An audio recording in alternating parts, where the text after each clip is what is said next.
New this morning in our running dry coverage as the debate continues over how to divide up water from the Colorado River. I wanted to dive deeper and take a closer look at the Hoover Dam and just how crucial it is to our state, our region, and the entire nation. I traveled up to the Hoover Dam recently, which is about a 4-hour drive from the valley, straddling the Nevada-Arizona border. Construction started back in 1931 during the Great Depression and wasn't finished until 1936, I found out. Well, 90 years later, we still rely heavily on the dam and the power plant. According to the Hoover Library and Museum, water from the dam goes to some 16 million people and also helps irrigate 1.5 million acres of farmland. What do you think so far? It's spectacular. It's amazing.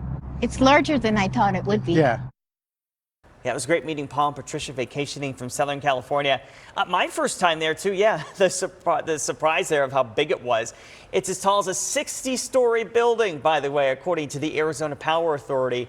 And it took more than 20,000 workers to finish this up, according to the National Park Service. I'll get this. Workers paid $1.60 a day to stay in dorms near the site, which also included 3 meals a day and transportation up and back to the dam site. $1.60 a day. You know, so many people make that drive through the dam to get to Vegas. I know spring break is coming up.